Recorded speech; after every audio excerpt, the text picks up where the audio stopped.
All right, take two. Take two in the morning and call me never. Okay, back to the serious stuff. We went through and did a search and destroy. Now, we didn't destroy anything, almost our brain and what's left of it. Today is Thursday, the 14th of June. We went through and did a tracing of the circuitry in this chassis for the 4565. It was a real challenge, I'll tell you. We managed to go through and scribble everything that we could get on this sheet of paper and try to verify some of the things. And what we did find out is that some of these things I think were adapted. I mean, this is just a pure guess. This shouldn't even be in there. It should be a direct line to the F5 tube. Some of these were placed in there for some odd reason that I can't fathom. As far as I can tell, this is an on-off pot. That one is an off-on pot, or volume switch, if you or volume control. This one up here is just used for the tone.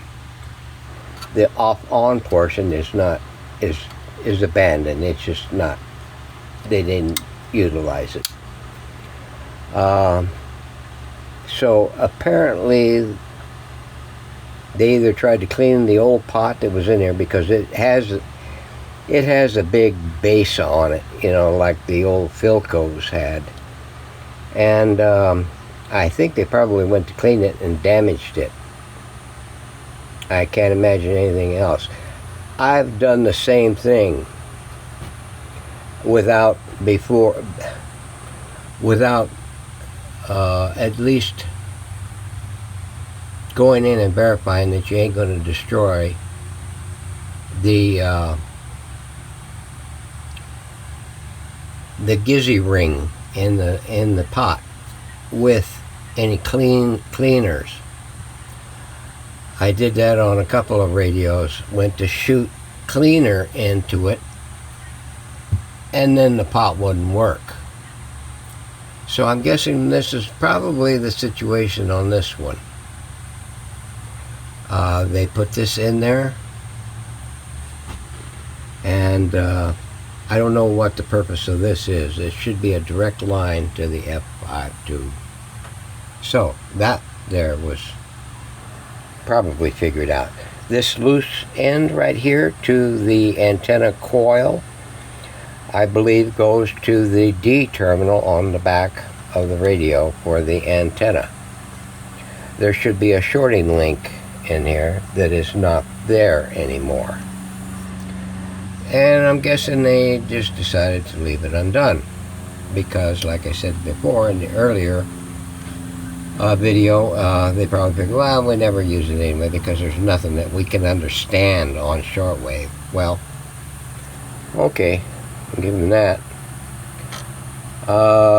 This one here is a substitute for the 8 microfarad that's in there, but they paralleled it off of that. And all these junctions, I think this was placed in after this pot, well, when this pot was decided to be replaced off-on volume switch. You can tell here there is a coupling right there. So they probably, this is probably the closest they had to the original. I'm thinking that the old pot was a 250K pot, and the closest they could come is blah, blah, blah, blah, blah, blah, and they added this resistor in to make up the difference. So that is the thing of that. Other than that, there should only be 2 wires that connect that. And these are the 2. Now, this 1 wire here is just grounds the pot at one end. I don't know why they took it all the way over to here, only to have it grounded over here.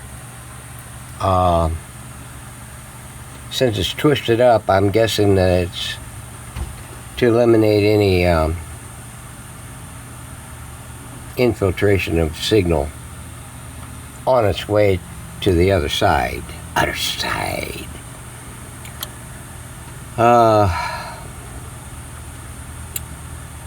I'm thinking that probably this thing here went south and somebody just shelved it and said, forget it. We're not going to dink with it anymore, and forgot about it. So my guess is that it doesn't work. So we're going to go ahead and start searching and destroying all the old caps that need to come out. We did our tracing of everything and got the identifications on the coils, the tubes, the IFs. Now, there's one other thing that I have not completed on this, and that is that sensitivity switch. There's not much to it. I think it adds in a resistor and a capacitor to the IF stage, the first IF stage.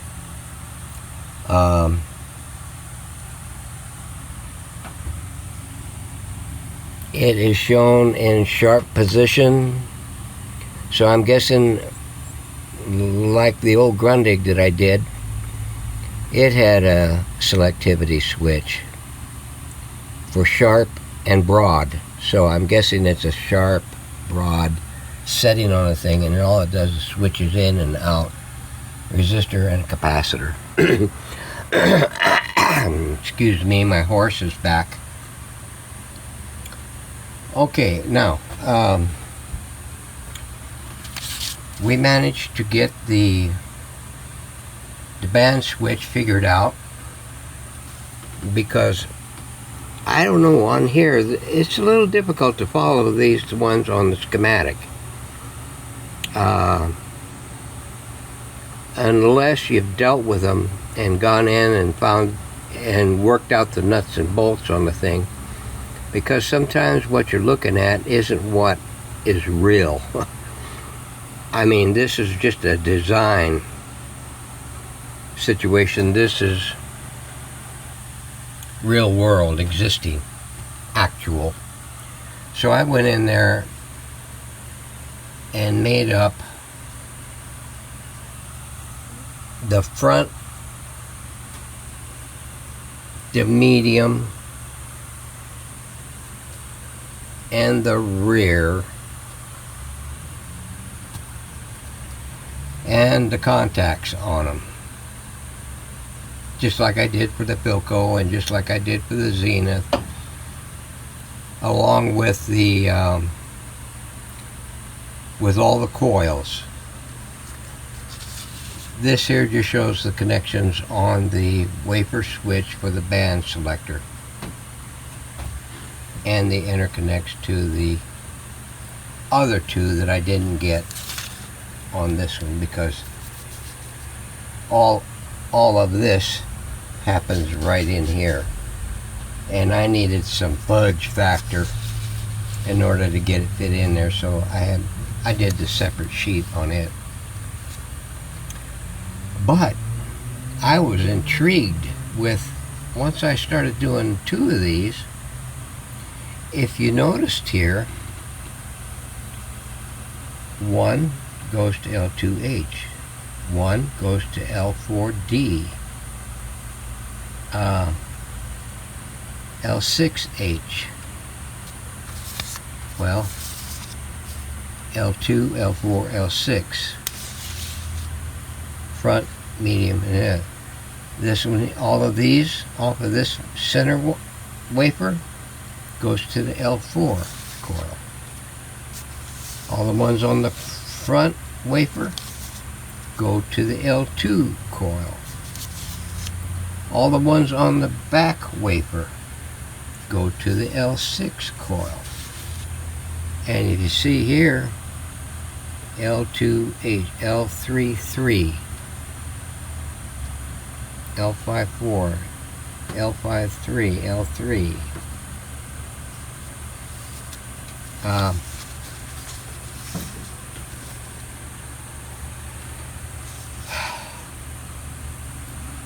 I'm glad I wasn't the one that had to come up with this kind of a design, because I would have never managed it. And I'm sure a lot of people that are out there watching this would have a difficult time with it too. I mean, switching in and out components,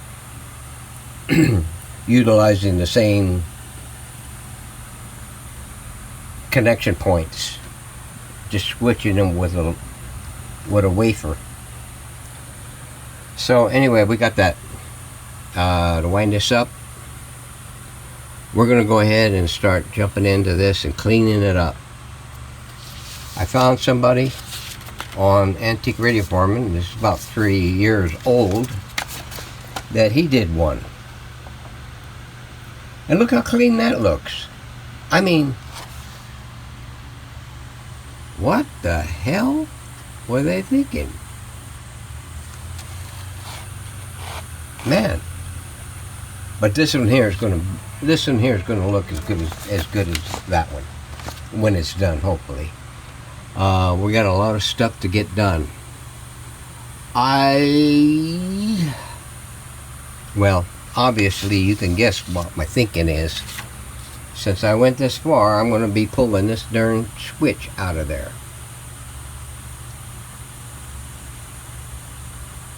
Along with the coils. Except those coils. Those are too difficult to deal with. So I'm going to break them loose here, wherever I can. I'm going to start extracting the dial, the drum, the string, the tuner, and once I get that done, we're going to come back underneath here and we're going to remove this section right in here to the best of our ability.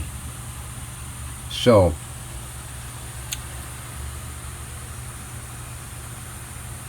thanks for watching and wish me luck.